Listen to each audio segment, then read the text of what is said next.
my answer, and then I can give you the answer if my answer was the other answer. Sure. That was confusing.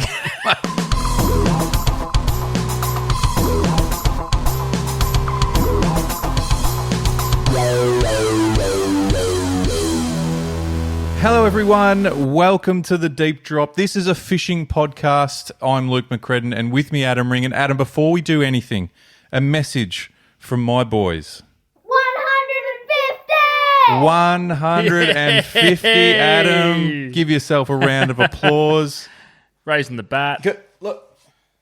There it is, the bat raise. An actual bat raise, Adam, with the kids' BBL Big Bash bat. Mate, 150 episodes in, my friend. How's that? 150. Didn't think we'd get to like 5, reference? let alone 150. It's pretty good. It's not bad. It's not bad at all. It's weird. It's a big number. It is. But I don't feel like it just doesn't feel like it's been that long. No, so it's still, which I guess is a good sign, Yeah. isn't it? If we're 150 in, and we're still quite fresh. Because Adam, as you know, one of the things I do in the background is produce podcasts for other people, and I have done for a long time. And I've seen 15 episodes in, people go, "I'm fucking done with this." so I reckon it's extra kudos to yourself and the whole production. Management have stepped away, which is great. It's probably given us a bit of a lease of life. But 150 got us to 150 for sure. got us there. We're only getting started, ads. It's massive. But honestly, we cannot go much further without thanking the community, because 150 episodes in, when we started episode 1, 2, 3 ads, there were a few people that jumped on and thought, oh, this is a bit of fun. And honestly, some of those people are still here 150 episodes later. So a huge thank you to everyone that's been along for the journey from early on. But equally as importantly, people that have picked it up along the way and found something they like about it and let us know, which is awesome. Ads, you hear it a lot. I hear it a lot from people that just, I think there's something that's kind of refreshing about what we do, ads, and they just love listening to a bit of trash talk about fishing, mate.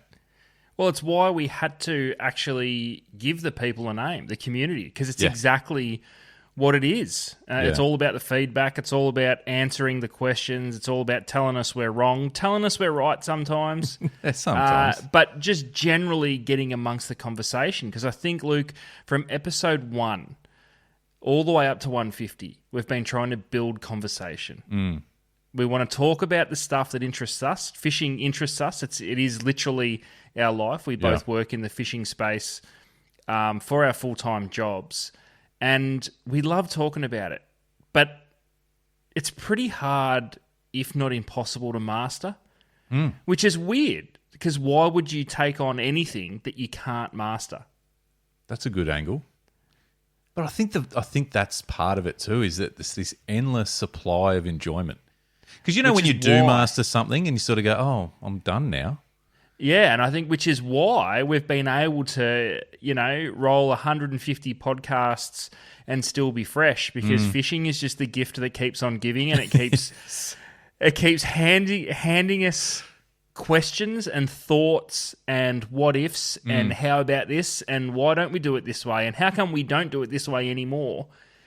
All those questions and more, heaps more, stuff we haven't even started to talk about. It's so much, and it's what I've loved about the Deep Drop journey is the amount of time or the amount of things that it's given me and my little brain to think about as well. Like, if you had said to me, even just a few years ago or 5 years ago, you're gonna put in some serious time to catch half a dozen species here in Victoria on chatterbaits, I would have been like, what do you mean? Where did that come from?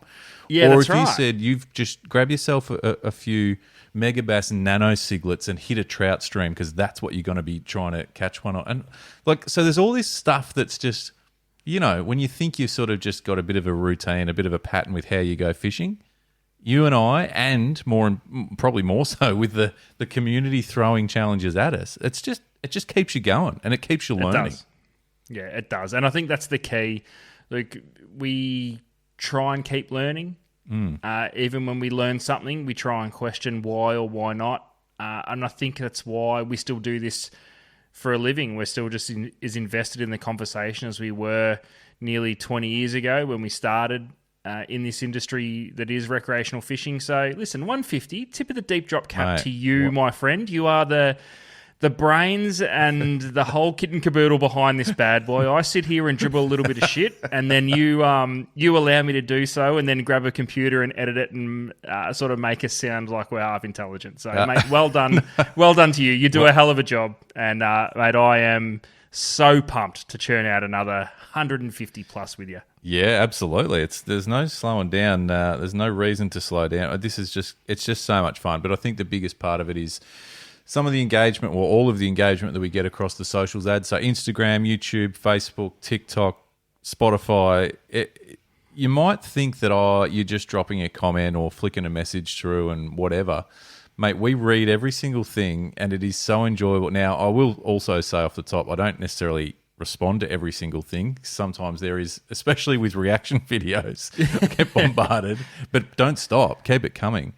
But trust me, every time we get an interaction, it really means a lot. The community is everything to the deep drop ads. And we got some pretty cool stuff coming up in the back half of this year and early into next year too, which I'm really excited to share.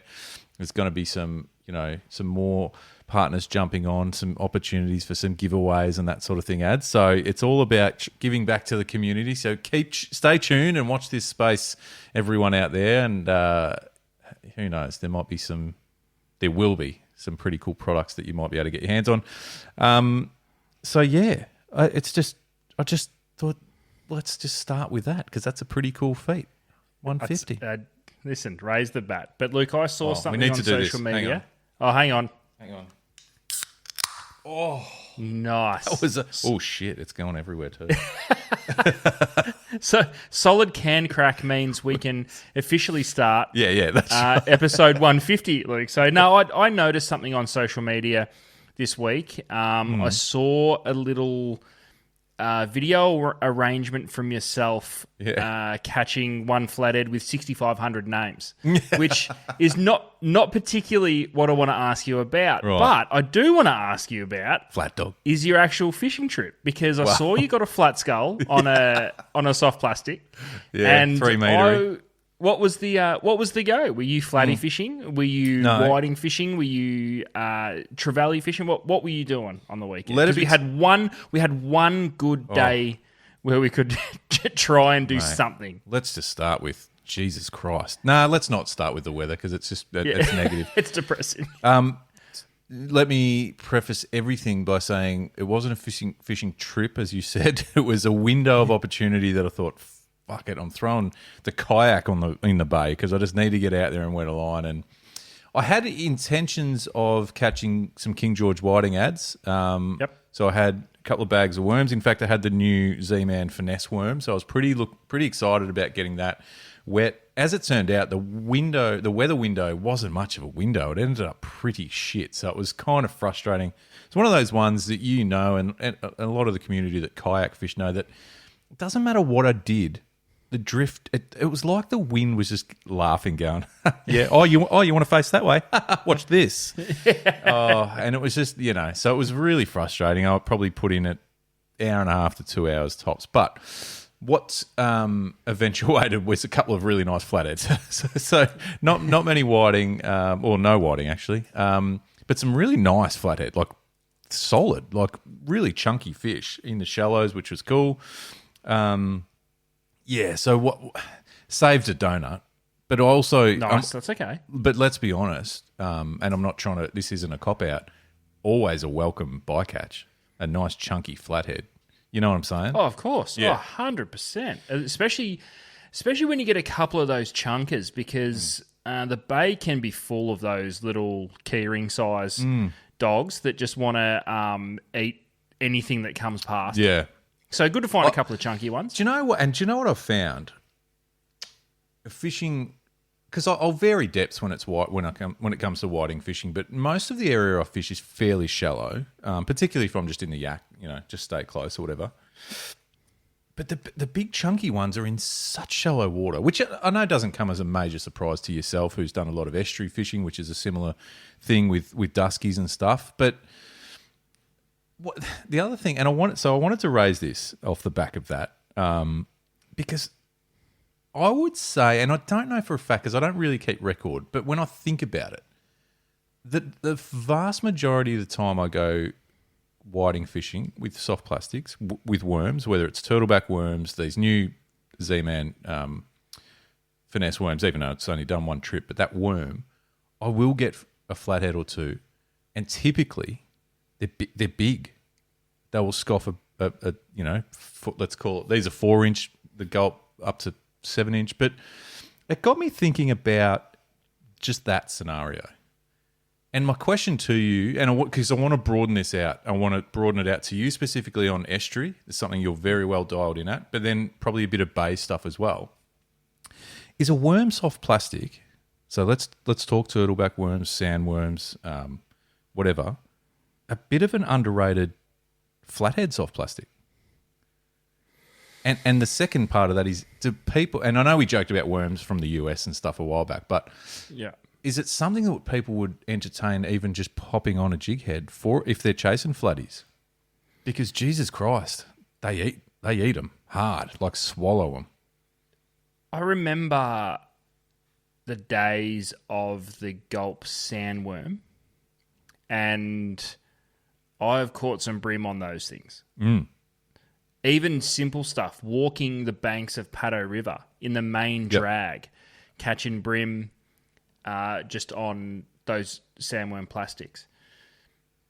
I've got a tiny thought on the worms. Tell me if you think I'm on the right track. No, let's hear it. Do you think a worm soft plastic? So I'm not talking about the ones in the States. I'm talking about the ones that we're typically seeing and using. Yep. Do they kind of get put in the metal vibe category of? Yeah. It's kind of cheating because I everything eats them. I love where you're going with that, because I reckon you're right in a way, but also, because I reckon I couldn't tell you the last time I fished a turtleback worm or any worm soft plastic was for King George whiting with yourself. Yeah, but prior to that, John Didge. Prior to that, when probably back in those Paddo days. Brim, yeah, I reckon you're right to a degree. But when I think about it, and when I think about the bycatch of flathead I'm getting in the bay that are scoffing them, and they're all decent sized flathead, I haven't caught little ones up in the shallows on these worms. Should it be a bit of a, whether it's a go-to or a backup? Because it's not. It's a soft plastic option, so it's not cheating. I know what you mean, and I love where you're going with it, because I think there is. I think I even fall for that guilt a little bit sometimes as well. But I just think, is anyone thinking about a worm for a flathead? I want to talk flathead specifically. Well, I think you've got a little bit of a unique situation over where you're fishing, and we have spoken about it before on this pod. Because I don't think I've ever heard of anyone grabbing a turtleback worm or having a worm in their kit when they are targeting flathead. So whether you go to Malakuta, whether you're fishing the entrance of Bem, whether you're fishing anywhere for flathead, anywhere on the south coast, I've never heard anyone go and make sure you got a couple of packs of worms, you think. Does your thought process on this at all factor in you are possibly fishing and living in an area of Port Phillip Bay that has a vast sand flat or edge that is clearly a spawning ground for whatever type of worm? I have never seen an area of Port Phillip Bay or anywhere really, that is just so tuned in on those worms. And I'm not talking just a flat. I know you're talking flathead, but everything down there eats these worms. Yeah. It seems to be the only area in the bay. So this is going to be really interesting, because I am going to go and throw a pack of worms in the kit. Good. And I'm just going to have them and see if this extends far and wide, because honestly, I don't know. Because, and this is where it gets a little bit different, right? So there's a very big difference in, well, actually, I was about to say there's a big difference in the flathead in the bay and a dusky in the way that they feed and hunt. But is there? I actually don't know now that I say that out loud. So. No. It's probably just a different It's a different food source. Food source. Yeah. Yeah. So they work the same. Is a worm appealing to a dusky in Lake Tyes that's chewing on prawns and little bait fish? Maybe not. Or maybe absolutely. Like, I was gonna. Well, is it something that's inherently in their DNA? So take a snapper, for example. So many, especially up on the south coast of New South Wales, plenty of them get caught on prawn lures. What's snapper eating a prawn?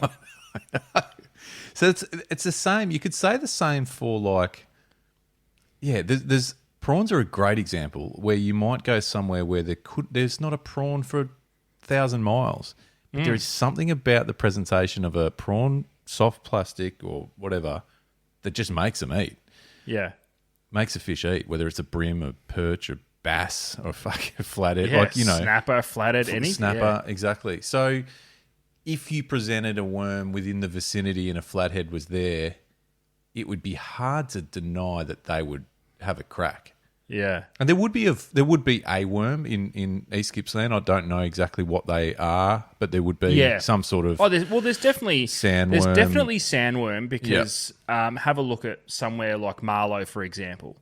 There is still a professional fishing operation, though it's tiny and they're quite restricted in how they can actually get the worms. But there is sandworm. Really, like, and you can't tell me that flatties around there aren't gorging themselves on worm. On everything. So I want to move this up the coast. Shout out to Declan Williams from Tackle Tactics, who, if anyone's not familiar, are the distributor and bring in Z-Man.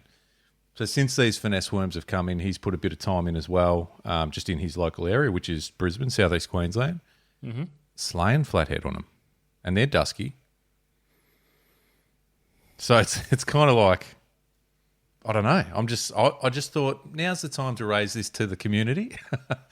We've spoken about worms. We spoke about the massive worm options in the US when I was over there. We joked about it, and there is absolute reason for suggesting drifting a worm down a small backwater creek for an Aussie bass would absolutely work, and various things. But I don't know. I just thought, like, is it the most glamorous way of fishing? Well, I don't know. It's not much different to popping a jerk shad or a minnow. How's it any different to, And I can tell you, like, even just using this, the one of the bigger flatties the other day, they will thump it like they're thumping a shad or something. Like, it's not a little, it's not a little nibble and like, it's not bait. Like, I'm still hopping this worm across the bottom, and it gets thumped. Yeah. So I'd like to extend that out to the community to potentially go and have a bit of a crack. There's a few different worm options on the market. Grab whatever you've got. Head out and have a bit of a wander around and just have a packet in the back pocket. You know? It's interesting. The more... and you've got to draw a line at what you take with you, but sometimes the more the deep drop has gone on 150 episodes in, no. But the more I have various things with me on most trips now, because I'm like, we spoke about that. Like like I said last week, I've pretty much always now got a small tray of chatterbaits with me, just in case I want to chuck one on and have a flick. Yeah. So worms is almost that thing as well. Something just popped into my head. Do you reckon a segmented hard body worm swim bait? It'd have to have a lot of segments. Because all right, let's break this down. Because okay. So why hard body worm? Hard body worm. Yeah, hard body worm. So why I say it is, have a look at some of the big cod lures. Yep. And I'm not obviously they're not worms, but whether they're snakes, whether they're lizards, I don't even think it needs to have that many joins in it, because if you see a sandworm, let's talk sandworm. If you see a sandworm in a tank, so you go down to Gippsland, you buy your box of live sandworm. Yep. They swim. Tell me a Do you know what? hard body worm with a tiny bib, so ultra stays- shallow runner. Well, it's got to be sinking because it's got to be.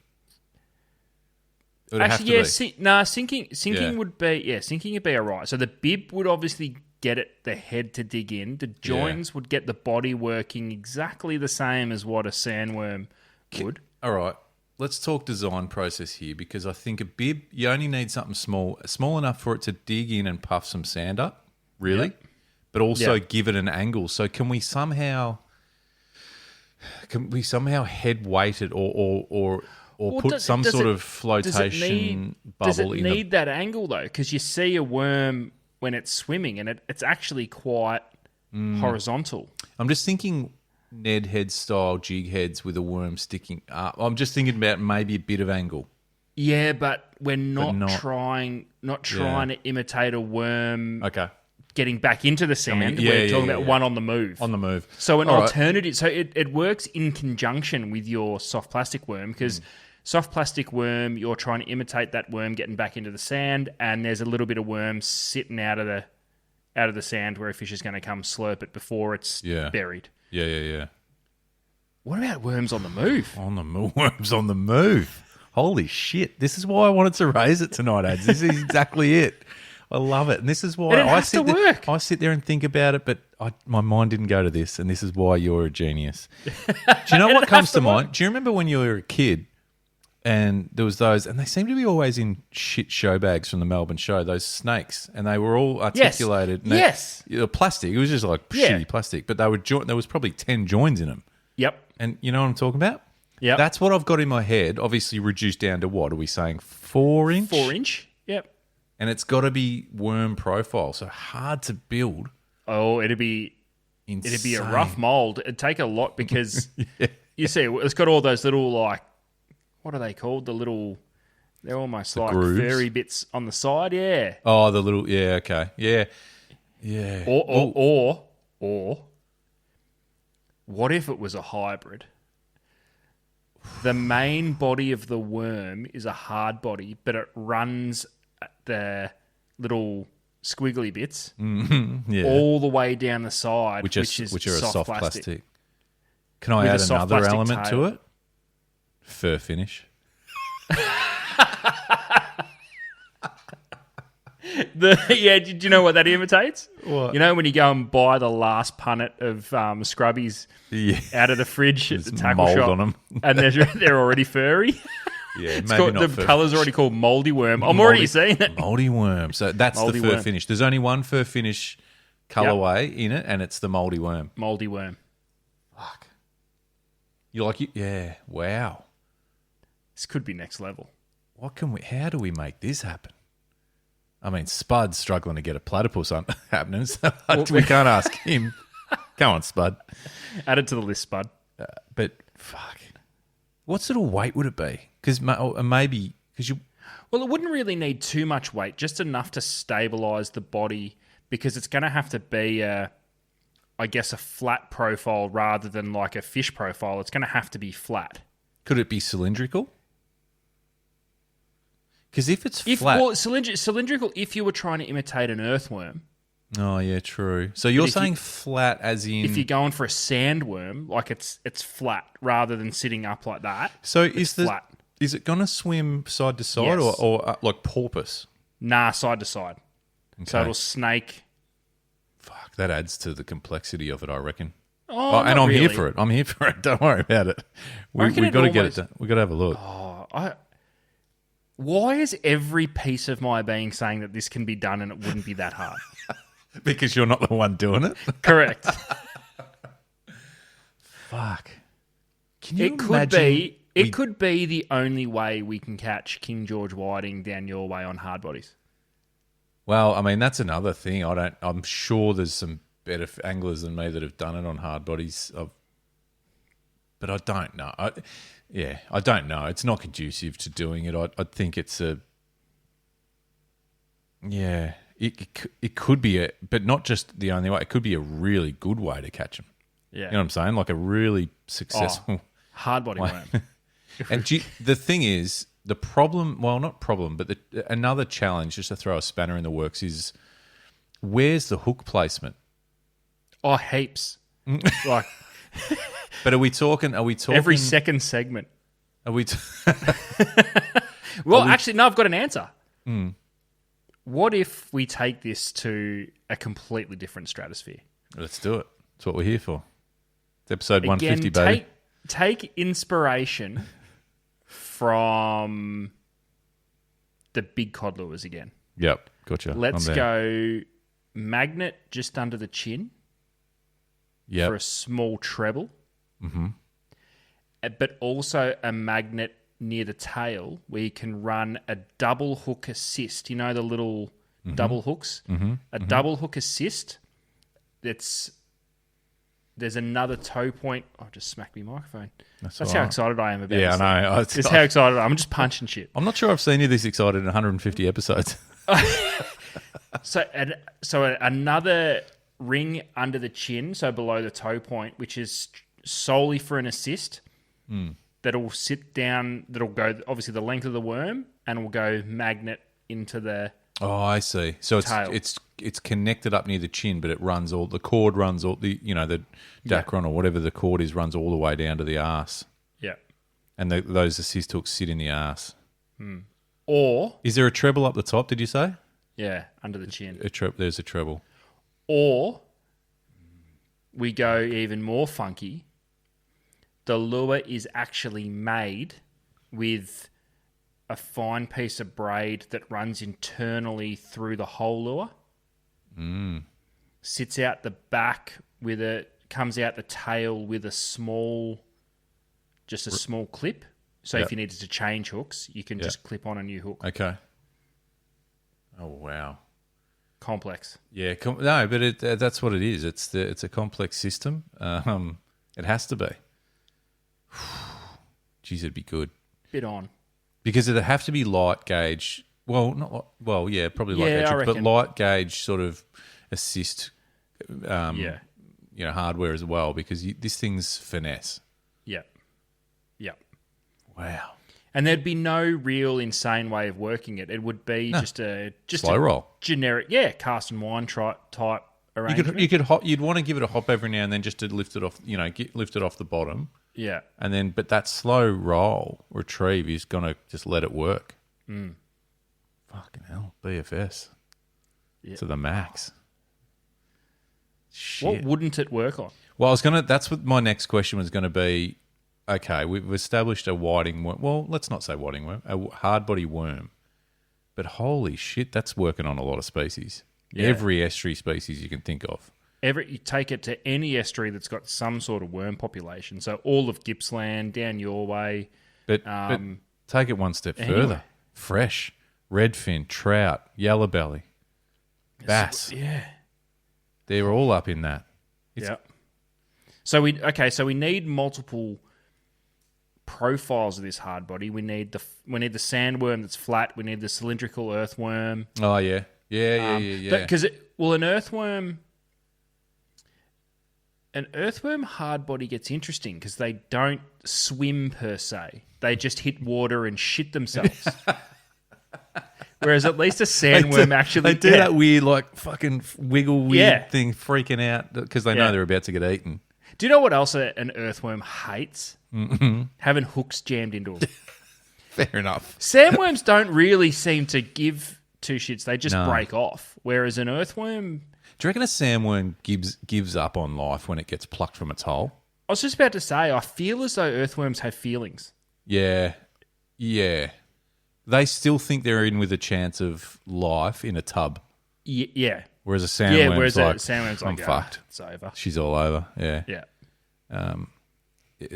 Yeah. That's why they're so... Because, you can dig an earthworm out piece of piss with your hands or whatever. Yeah. Sandworm's like, that's its fight right there. Its fight is getting out of that hole. Yeah, that's right. Because you talk in. to anyone that's tried to learn the art of sandworm pulling, and they reckon it's pretty hard. Like, it's pretty tough. Lee Rayner did it recently. He said he's never felt like the biggest fucking idiot ever. Like, there's these people who are really good at it just doing it easy, and he couldn't grab one. So it's weird, eh? Yeah. So that sort of solves that. Why are sandworms easy to put on a hook and earthworms not? So we've got sandy, we've got earthy. Yeah. They're the models. Yeah. Each have a fur finish option in colours. Yep. Mouldy worm. Mouldy worm, mouldy sandy, mouldy scrubby, earthy. Yeah. Yeah. Fucking hell. Well, listen, over to you, community. I mean... Do we need an earthworm swim bait? Do we need... No, sorry, sandworm swim bait. Do we need worm to go? hard body is what we're saying. Is that what you want to see? Of course it is. Don't let me answer for you, but... Yeah, segmented hard body. I'd be shocked if anyone said, nah, don't really want to see one. If someone... Yeah, but hey, mate... I think they're not listening to the right podcast. 'Cause we've had many ideas over the 150, and this is just one of them. So a hard body range of Jesus Christ. It'd take a really decent, manufacturer to put that together. Yeah. But we've got some good ones. There out need in to the be world. some finesse work in the mould making, I feel. It's kind of, without getting crazy and without going on too much about it, because it is exciting. It's weird to me that there's not, and maybe there is. So by the way, community, if we're already talking about something that exists, which not in Australia, but it's kind of weird to me that there hasn't been something tried or mocked up for the US.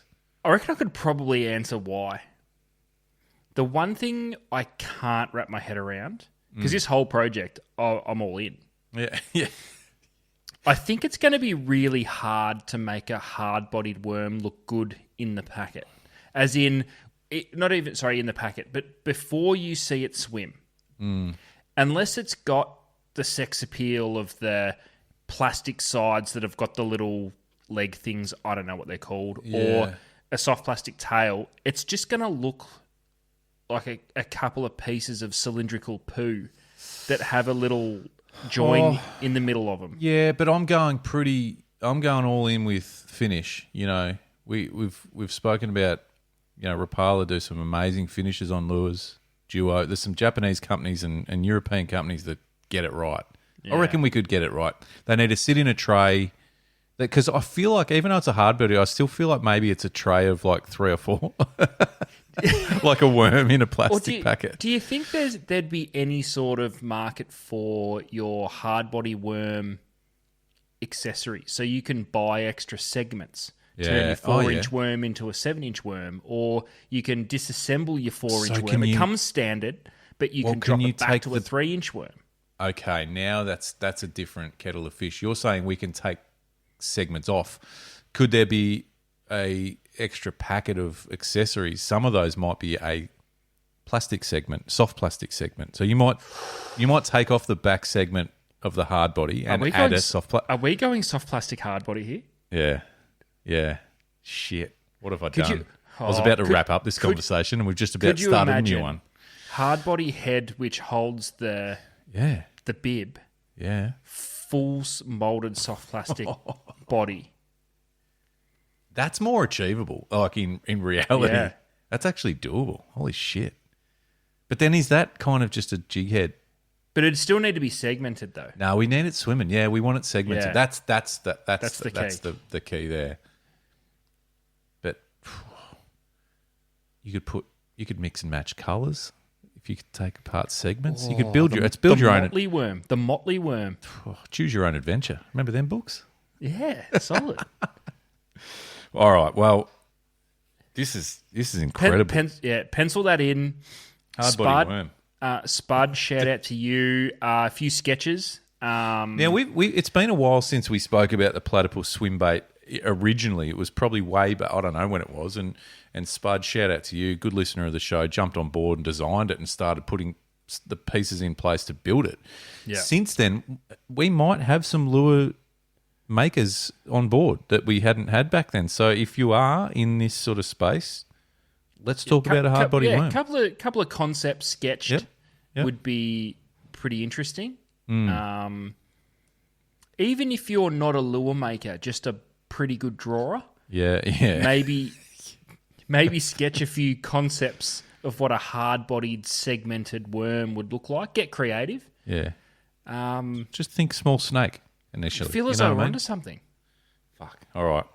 That's brilliant. Hard body worm. Let's get amongst it. Ads, what does 25 years of innovation and development get you? I'm tipping a fair result, Luke. Correct. And that's exactly what the team at Spotter Sunglasses have done. 100% Australian owned and operated, Spotters are designed to survive and withstand Australians' toughest conditions. From chasing barra in the top end, fishing the rugged WA coast, exploring Tassie, suffering through the bitterly cold winters here in Victoria, or cruising up the east coast of Australia. Whatever you do and wherever you go, Spotters literally have a pair to cover all of it. And you're covered from the glare and UV exposure with Spotters. And they're bloody stylish and comfortable too. The range of frames and lenses is massive, so do yourself a favour and head over to spotters.com.au and check them out. Luke, we have some fun on the deep drop and stuff around a little bit, but something we don't muck around with is safety on and around the water. Correct. And as we come into the time of year that people start getting their boats ready, we urge everyone to check your inflatable life jackets and that they are in working condition and have been serviced. The manual and auto inflate options from Response is perfect. Lightweight, compact, comfortable, and even a kid's size option so you can have the whole family covered. Remember, for every person on board, there must be a life jacket on board. Check your local authority guides for all the legal requirements. Safety is everything, and Response from Life Jacket Solutions has what you need. So check out the Response range and where you can buy them at www.jmgillies.com.au. Ads, I've got a scenario to throw at you, and it's something we haven't done for a while, like a really set question that I've thought of during the week that I want to put to you. And I don't know why it came up. It might came to my head, but whatever. It's a bit of a would you rather scenario. Ooh, okay. Yeah. This could be fun. Well, I'm genuinely interested to know what you personally, because I've known you for a long time, but I'm also interested to know from the community. So keep an eye out on Instagram. We'll throw this question up and let us know. Adam, would you rather be an expert at catching one particular species of fish or be really good at catching 10 or 12?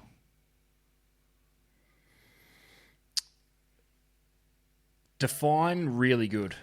Oh, capable, competent. You know, like you're confident that you could go out and catch them, but certainly not a master. So the not going to nail them every time. No, you'll miss sometimes. You know, but the expert, when I say expert, like complete master, the 1%er that we've spoken about in the past, that you are so dialed in that wouldn't be many times a year that you would have a bad day. And on a bad day, you might just get a few bites and one fish. Yeah, okay. So your worst day as a master is still at least one fish. Probably. Yeah. Or it's you've dropped a couple and it's just everything's gone wrong for you. Because I guess at master stage, you're not going. Exactly. You can't catch it. Yep. So if every element of everything doesn't line up, you're not even going probably, you know, or if not everything lines up and you go, you're still probably going to get them. Yeah. Do you know what I'm saying? Yeah. Yeah. So it's a good question. Yeah, it's a two-parter, right? So there's that. So what would you rather be, that the master of one or really good or competent at many? At a dozen. At many, yeah. Yeah. And the second part of that, so I want you to think about that. The second part is, what is that fish you're a master of if that is the direction you go with? Okay, well, Actually, I could probably answer both, because I'll give you my answer, and then I can give you the answer if my answer was the other answer. Sure. That was confusing. What was don't write that down. The AI-generated captions has just stopped and gone, what the fuck was that? Jesus. So my answer to your question is, I would rather be capable at many than master of one. Yep. I just feel as though for the way I like to fish and the way I approach fishing in its entirety, I'd love to be able to competently go fishing wherever I may be. So whether I'm on holiday with a family and I do a cheeky couple of mornings, whether I'm on the road for work and do an overnighter and go, I could probably go and give this a nudge for a couple of hours and be at least be satisfied that I've done what I can to get one. So I think I'd rather be capable of Many. Yep. than master of one. Though the appeal of master of one, this is probably a more interesting answer. And I really want... So before we dive into that, Yeah.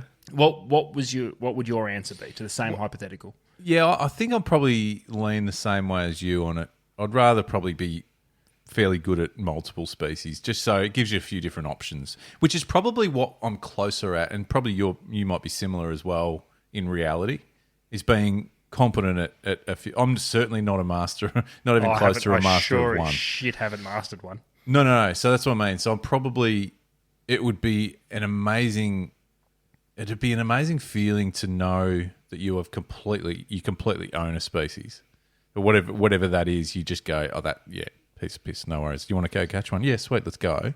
But at the same time, I'm probably a bit too. I'm up for everything. So if you're a master of species, so say you've like, nah, bugger that, I'm going to be a 1%er. Is there any crossover? Do you think you could use your 1% capability and knowledge to be competent? Something else. It's something that you haven't mastered. It'd have to be, unless it's something so niche that is so foreign to everything else. You naturally, if your species was brim, yep, then you're probably going to be half decent at catching a flatty or an estuary perch. You know what I'm saying? Yeah. Because we're talking 1%er, you've mastered your species to the point where all of the variables, conditions, water clarity, barometer, moon phase, you can work it lures, time of season, Yep. all that business. Yeah. Do you think you could lean on the 1% to be competent at? Say you were. I think so. You've 1%ed the brim. Yeah. Would you feel competent trout fishing? See, I don't know. Like, I think you would. Like, naturally, you know how to handle a rod and reel and a lure. But if all your... Because you're not on the freshwater. You're not on the rivers or the lakes. Because all your time and energy is on an estuary for brim. Would you... If you just dropped me on a river and I was a 1%er in brim, I'd be like, oh, I'll be able to... I can cast, I can work a lure. But, geez, I actually don't know. Should I be casting in the rapids or the still water or the backwater? Like, do you know what I mean? Would you find it boring? Well, I reckon the 1%ers would. Like, because that's what I'm saying. I'm certainly not. I'm more of I'll have a crack at everything so I don't get bored of that. If you are that focused on one, maybe you would get bored of or disinterested in other shit. Yeah, that's what I mean. Yeah, disinterested in everything else because you're so locked in on... But then I reckon, because I reckon there are, but like I said, if it was brim, I reckon you wouldn't have any trouble with estuary perch, flathead, whatever. I reckon there's some species. I'm just trying to think. Maybe if you're a master at swordfish, there's not much else like it. Does that mean you're pretty? Apart from maybe bottom deep dropping for blue eye and stuff like that and whatnot. Yeah, you're out of your lane for pretty much everything else. Now, obviously, in a real world situation, same thing. You know your way around a rod and reel, and you'd soon work out other shit. But it's just an interesting concept to go. And again, okay, so if you're a master of trout, so flipping that, and then you got thrown into the Hawkesbury River, where it's so foreign, what do you do? Like, would you be completely lost? You know what I'm saying? This tidal water with all sorts of different levels and layers to it as an estuary with calmer backwater and roaring sort of bits of that river. There's sand flats, there's dewies and brim and flathead, and you know what I mean? Like, it's just so foreign. Yeah, maybe. I don't know. So I'm still comfortable with my answer. I'd rather be competent at many over master of one. Okay. If you were going to be a master of one, what would you be the master of? Ooh. Hang on. How have you flipped this around? I'm asking you this shit. Because I Jedi mind tricked you. Because I've got an answer. did. I've got an answer, by the way.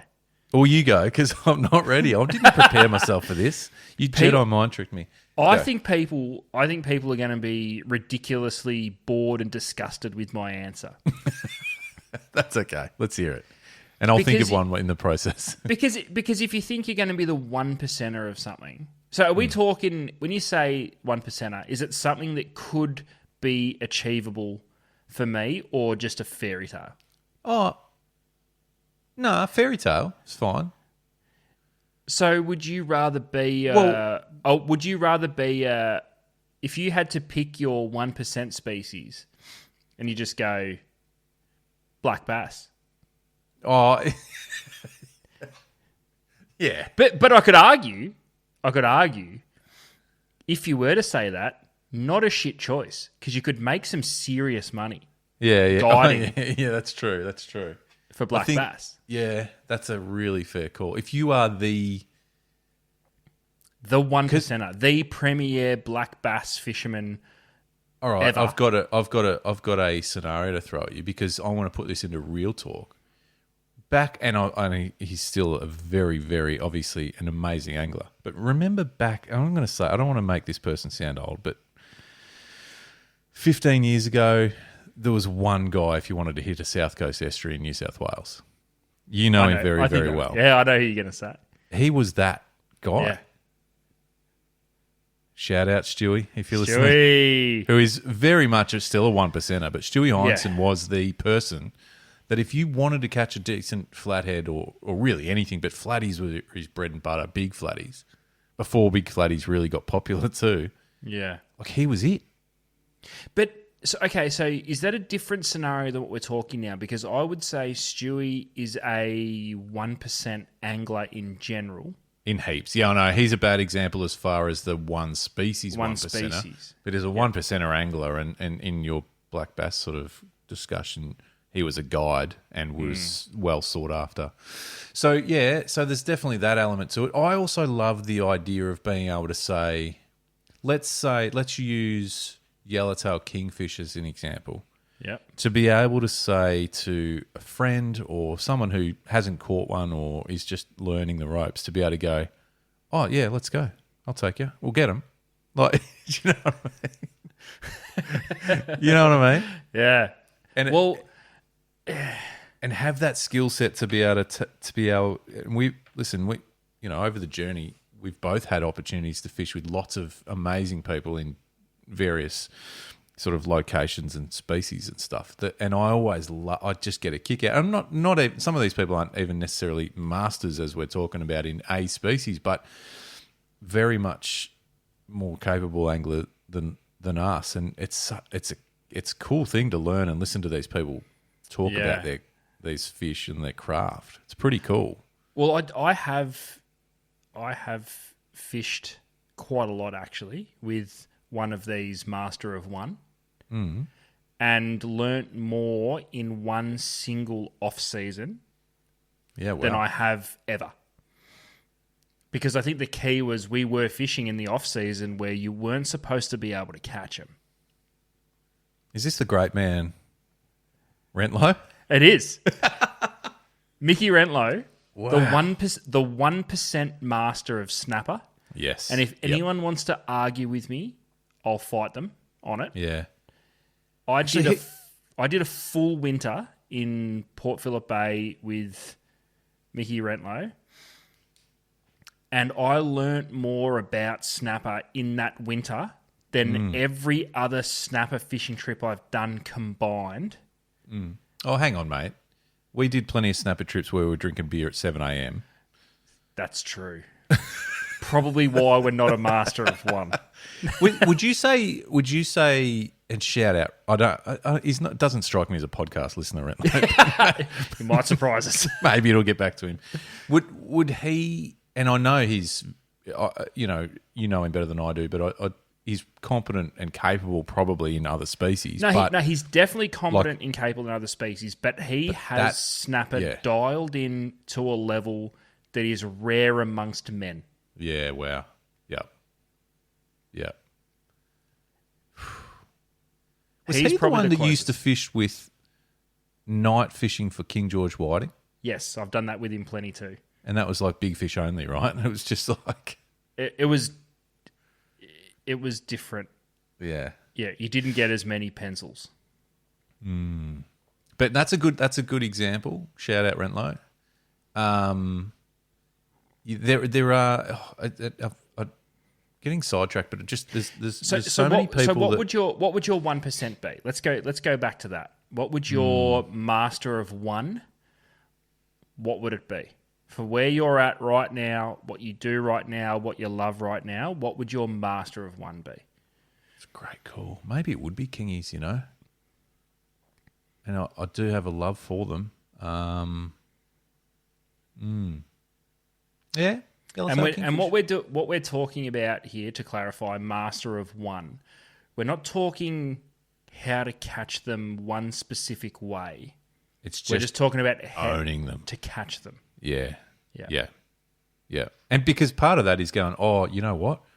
They're not going to hit dead baits today. We need to get them. You know what I mean? So you have to be able to think on the fly and problem solve. You might come out with me ads and you might go, hey, let's chuck stick baits at them, and I'll go, you know what? It's not the right time. Do you want to catch one? Yeah, it's not the right time. Let's chuck plackies down deep, even some jigs. That's where they're sitting today. That's the only place they're going to chew. Having that level of, you know what I mean? Swagger would be insane. And then turning. Just a little story on one of my, and someone who's probably I don't know, master, but very close to a master in a lot of species, is Cord Lucas from Wilson. We fished for Barra recently, and we were fishing. He was talking me through. So we were fishing with fish traps in this particular one spot. A lot of hard body fishing, but fish traps, the soft vibes in this one particular spot. And I said, is there a particular action that, or rod tip action that you give these to really give them that really rev the Barra up? And he put a cast in. He goes, yeah, casually. I love this shit. Yeah. And he's put this cast in, and he goes, sometimes I like to do this. And he just did this little whipping sort of, I don't know, it's hard to explain, action with his rod, and just hooked up instantly and just went, yeah, like that. And I was like, oh, dude, that's, even, and they're the moments that you just go, yeah, you're pretty good, mate. Yeah. So to be able to do that confidently every time with a particular species would be cool. But so you'd go kingies. I reckon that'd be a nice one. So, question. What do you do in winter? Yeah, I travelled to New Zealand. Okay, so that's on the cards. Or it's just I just fish for 2 months of the year and that's it. And just slay it for 2 months. And just dominate. And then just put the boat in the shed and go, right, I'm done. Yeah. Cue in the rack. Yeah. Gives a buzz when it's... Time to punch out a couple of podcasts.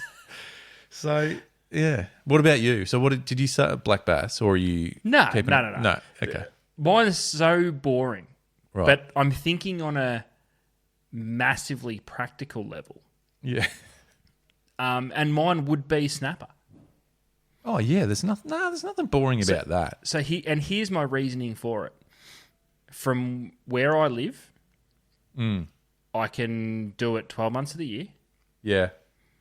And it's obviously there's going to be a good half of the year and there's going to be a tough half of the year, but I'm the master of one. But you would get them all year. Yeah. So I can do it. I can do it all year. I have two very different bodies of water that I can catch the snapper in Portfield Bay and Western Port. Yep. So there's a whole secondary knowledge base of area that would be so hard to teach.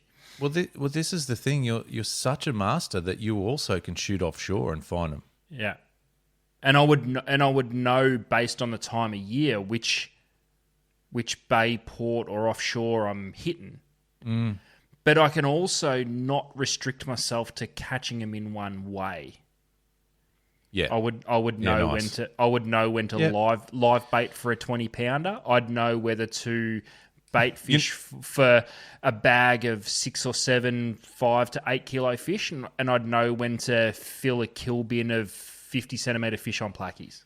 You know when to hold them, know when to fold them, ads, and I like that. But so just going back to me, master of one. Yeah. You said, and it's just sort of popped into my mind when you were talking about year round. You said, "What would I do in winter?" Yeah. Am I that good and dialed in that I fucking know where to go? And Maybe. you get a cheeky text on a Wednesday morning while you're at work, and it just middle says of Kingies, June. question mark? Yeah, middle of June, and you just go, "You cheeky dog!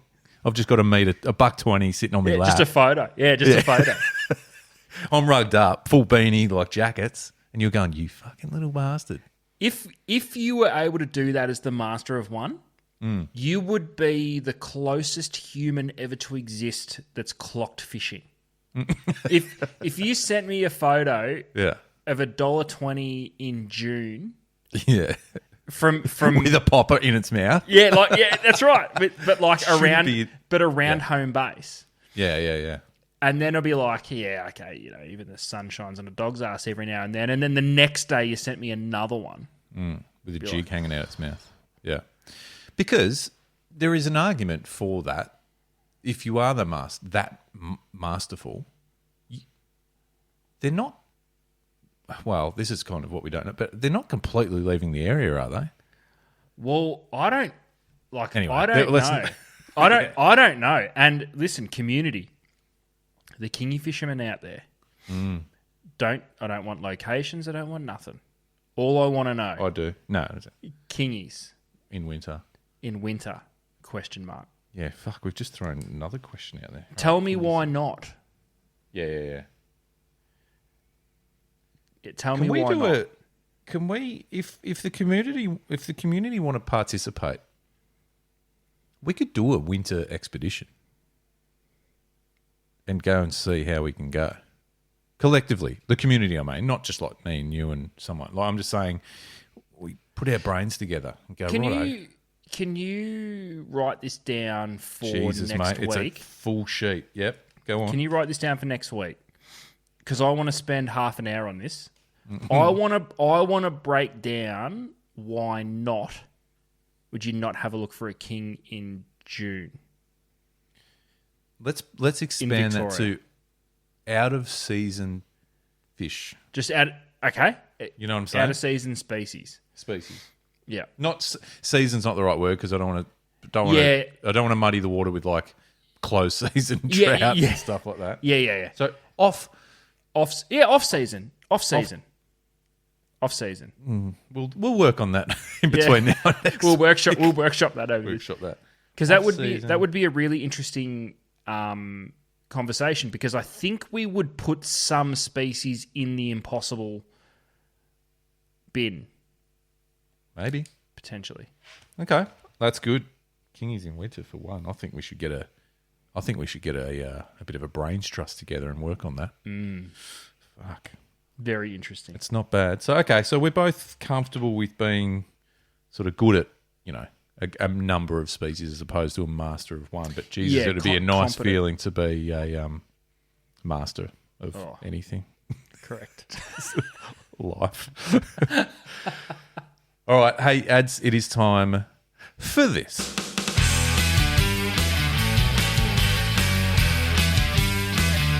The deep drop. Top 6. That's a big statement right there. It is a big. So it's a big statement when you say episode 150. That's a big statement right there. Yeah, correct. It's a fucking big statement. It is top 6, Adam. It is it's a fun segment of the Deep Drop podcast, which usually, always has nothing to do with fishing. So it's a spanner. Now I just want to straight off the top talk and shout out my boys, Ari and Rafi, who featured earlier in the show, screaming out 150. They're pumped. Yep. They're pumped about Cheering it. for the 150. Love it. They're really keen to jump on YouTube in the morning or whenever it's ready and watch the top 6 for this one. They had big input on this. So shout out Ari and Raf. You are Awesome. You are a big part of this because it'll make sense in a minute when we get into what the top 6 is all about. It's pretty straightforward one, Ads. I think everyone's got a firm view and opinion on this one. Tonight, Ads, we are talking the top 6 hot chips. Okay, we need some clarity before we start throwing out suggestions for where you would find the best hot chips. So are we going to base this ranking from 6 to 1 on places that we have eaten chips at, but this is at their peak? Because let's use, I don't know, I don't want to give anything away because I'm sure we'll touch on it, but say establishment A is competent in chips. It's the best version we're of their talking chip. the best version of their chip. We've done before. We've done that with various other topics. So not the most consistent, just the best version of their chip. If they nail their chip, that's what we're ranking. Yes. Do you know what I mean? So I mean, I don't know about you, but there's kind of a few standouts for me, but we need to sort of table some. And I think the first one that comes to mind is, of course, the probably the most famous, which is Macca's. A Macca's chip.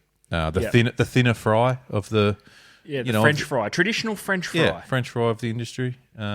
Which is probably, just having a look at my list, it's probably the only French fry. Yeah, I've got probably in a similar boat. But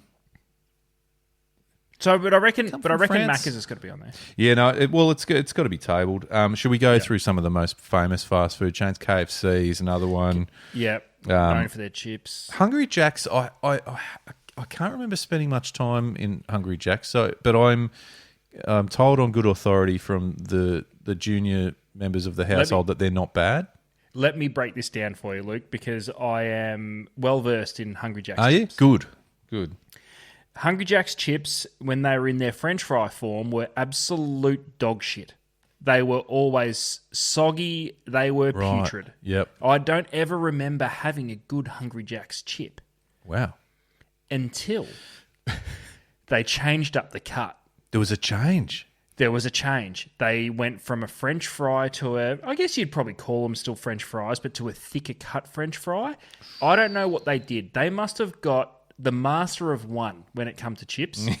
They nailed everything from the cut to the oil type, temperature of oil, and how long you're leaving said chip in said oil, because their chips now are one of the most consistent fast food solid chips. How thick? On the how market. thick are they as the cut these days? More like a KFC chip? No, they're probably somewhere between a KFC chip and a Macca's chip. Yeah. Okay. Gotcha. Okay. Yeah, it's not bad.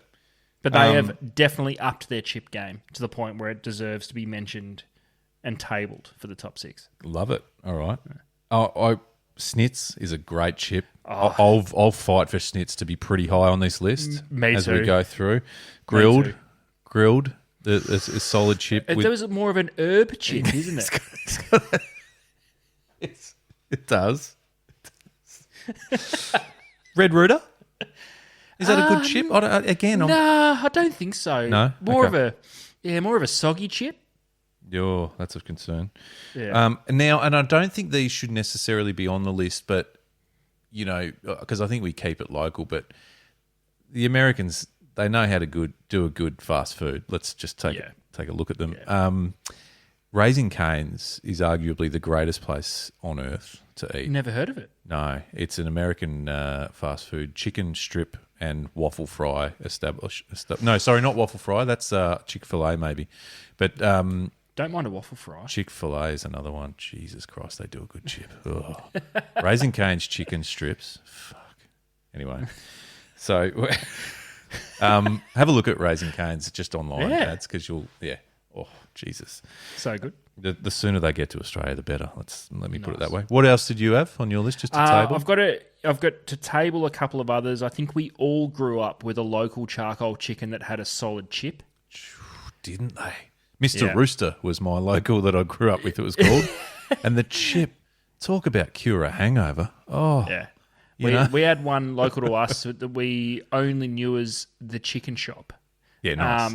Couldn't tell you what its name was, but it was known as the Chicken Shop. Yeah. And it didn't matter what time of the day. It didn't fail. Never let you down. Yeah. It was just always a good solid chip. And so if we're going to list that, are we just calling it your local charcoal chicken? Local charcoal. Or the local chicken shop. Your local chicken shop. Yeah. Yep. And then in the same sort of vein as that, but I just want to table it because it's a different cut of chip. Mm. But I want to throw in there your local fish and chip shop. Yeah, I was thinking about that too. There's a lot of inconsistencies though. Well, they were never on paper the best chip. No. But every now and then you'd just hit the golden goose. You would, yeah. We've got to, we've got to. But they were always a real thick cut chip, which was worth a mention. I remember growing up, and there was one fish and chip shop in particular that just had soggy chips every time. Yeah. So and it was pretty hard if a fish and chip shop, especially in the olden days when we were kids, Luke, and we were coming up when they were just olden days. Jesus. There was none of this cardboard liner. They were just wrapped in a stack of paper. Yeah, and you got to pop a hole in there. You'd stick them under your arm. You'd tear the top off it. And they were hot as a motherfucker. Steam that would come out of that. And if you got in the car, and if you were the kid in the passenger seat, put these on your lap, son. Yeah, no worries. 3rd degree burns by the time you got home. Yep, they would burn a hole straight through you. Your dad couldn't see driving home because the steam would fog up the windows intensely. Yes. Yeah, but you'd always opt for the chicken salt. Well, yeah. Oh, yeah. No, that's probably more of a modern invention. Yeah, but you'd always hoe into a few out of that gap that you've ripped in the top of the paper. Yep, and you'd do the weird stick it straight in your mouth, realise it was scorching hot, and you'd just keep your mouth open and try and blow hot air out with the chip in. Just trying to save the inside of your mouth. Oh my God! For blisters and a numb tongue for 3 days. Worth it though. It's so worth it. All right, so let's try and rank. Let's try and rank some here. I don't know. I think we have a clear number one. I think you and I both agree on it. Snits. Snits. Okay, let's put that in there. I'm comfortable with that. And for anyone that hasn't had a Snits chip, do yourself a favour. Even just go there and just get a chip, like just get a small chips, just to sample it, because you won't be pinch one off someone else's plate. I don't care. You must try and grab one. A Snits chip. Yeah. Oh, yeah. Again, talking about the best version of themselves, I want to put my case forward for KFC chip being number 2. Yeah. I'd be happy with that, because I think we all grew up where the holy grail was like a perfect KFC chip. Their salt blend is just glorious. The serious look you just had on your face there. Of 150 episodes, I haven't seen that much passion coming from you. Wow. I'll because like the best version of a Macca's chip is really good, but it still for me doesn't compare to those top two. Like, so would you be happy then to put a solid Macca's chip at number 6? Is a Macca's chip worse is it better or worse than a because a good piping hot crispy Macca's chips not bad. Fry, I should say. Yeah. But I'm just looking through, like we've spoken about Hungry Jacks, you said are pretty good these days. Is that better or worse than Macca's? Best version of themselves. So that's better than Macca's. Yep. Grilled is really good.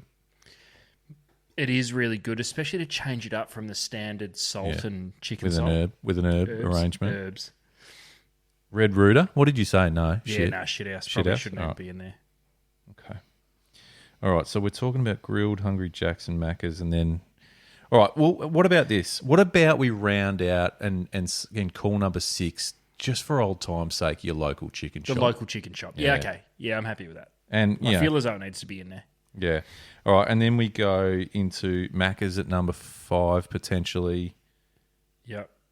And then it's a So case what do we of got? Jacks or grilled. What do you want under KFC? You know what I'm saying? Yeah.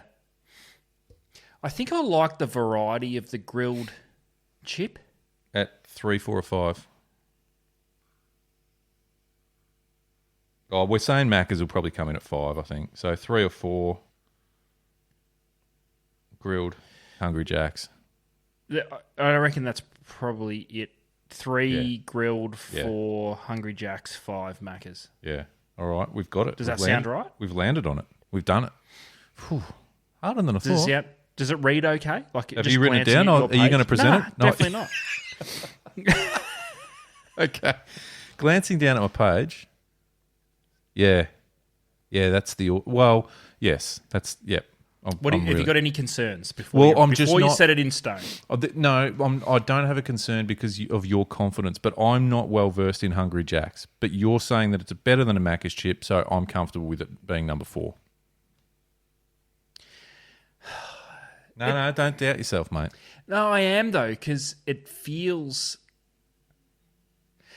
Maybe it needs to be swapped with Macca's on a technicality, because it used to be a shit chip. It's probably lucky that it's in the top 6. Because I do appreciate a solid French fry from Macca's. Right. It's lock it in, Ed. All right, lock it. All right. Well, here it is then. With that, I've made that change. You made the change? Yeah. So the top 6 hot chips reads like this. Coming in at number 6, your local chicken shop.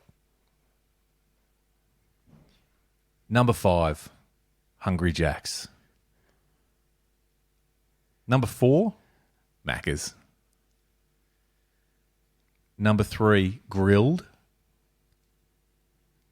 Number 2, KFC. And coming in at number 1, Snits.